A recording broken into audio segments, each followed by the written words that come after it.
नगरपालिकेच्या कार्यक्षेत्रात होत असलेल्या अनधिकृत बांधकामाबाबत 1 एप्रिल 2012 नंतर जी अनधिकृत बांधकामे पिंपरी चिंचवड महापालिकेच्या कार्यक्षेत्रात होत आहेत त्यापैकी 225 अनधिकृत बांधकामे आजपर्यंत निष्कासित करण्यात आलेली आहेत. 1 एप्रिल नंतर झालेली असून उर्वरित अनधिकृत बांधकामं निष्कासित करण्याबाबत आज पदनिर्देशित अधिकाऱ्यांना निर्देश देण्यात आलेले आहेत. यामध्ये बहुमजली अनधिकृत इमारती ज्या धोकादायक आहेत त्या पहिल्या टप्प्यात त्वरित निष्कासित करण्याचे निर्देश दिलेले आहेत.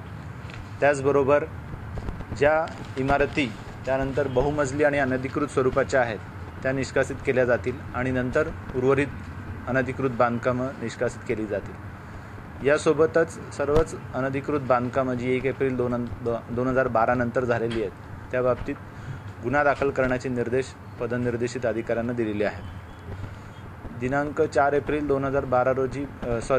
2013 रोजी महापालिकेने निर्णय घेतलेला आहे की 1 एप्रिल नंतर झालेल्या अनधिकृत बांधकामांना कोणत्याही सोयीसुविधा जसं पिण्याचं पाणी, सांडपाणी कनेक्शन वगैरे बंद करण्यात यावं आणि त्याची अंमलबजावणी करण्याचे निर्देश अधिकाऱ्यांना दिलेले आहेत. पालिका कार्यक्षेत्रात जे नागरिक नव्याने राहायला येतात किंवा नव्याने खरेदी करतात त्यांच्यासाठी महापालिकेचं आवाहन आहे की पिंपरी चिंचवड महानगरपालिकेच्या वेबसाईटवर www.pcmcindia.gov.in या वेबसाईटवर नागरिकांनी पिंपरी चिंचवड महापालिकेने अधिकृतरित्या परवानगी दिलेल्या बांधकामांची यादी जाहीर केलेली आहे. 1982 पासून जी बांधकामं परवानगी दिली त्याची यादी या ठिकाणी दिली आहे.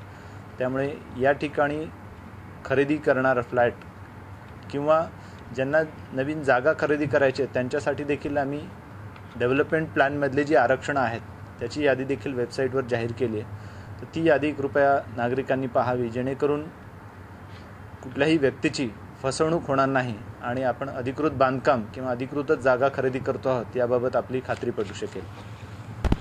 गेल्या 9 महिन्यामध्ये जी 225 बांधकामं पाडण्यात आलेली आहेत त्या बांधकामांबाबत जो खर्च बांधकाम पाडण्याकरता मशिनरीचा लागलेला खर्च आणि पोलीस बंदोबस्तासाठी आलेला खर्च हे दोन्ही खर्च ज्या व्यक्तीने ते अनधिकृत बांधकाम केलेले आहे त्यांच्याकडून वसूल करण्याचा निर्णय महापालिकेने घेतलेला आहे आणि त्याप्रमाणे संबंधितांकडे आता या 2013-14 वर्षात नोटिसा पाठवून ती वसुली केली जाणार आहे. याशिवाय ज्या इमारती धोकादायक स्वरूपाच्या आहेत किंवा वाढतात त्यांचं स्ट्रक्चरल ऑडिट शासनाच्या निर्देशाप्रमाणे करायचा आम्ही महापालिकेने निर्णय घेतला आहे. त्याकरता लवकरच एजन्सीची नियुक्ती केली जाईल आणि अशा ज्या इमारती धोकादायक वाढतात त्या इमारती निष्कासित केल्या जातील. शिवाय जे वारंवार अशा पद्धतीच्या चुका करतात ज्याला हॅबिच्युअल ऑफेंडर म्हणता येईल की वारंवार अनधिकृत बांधकामं करतात अशांची यादी जाहीर करण्यात येईल PCMC कडून जेणेकरून नागरिक ज्यावेळेला स्वतःकरिता फ्लॅट खरेदी करतील त्यावेळेला कोण व्यक्ती अनधिकृत बांधकाम करत आहे त्याची माहिती त्यांना मिळू शकेल.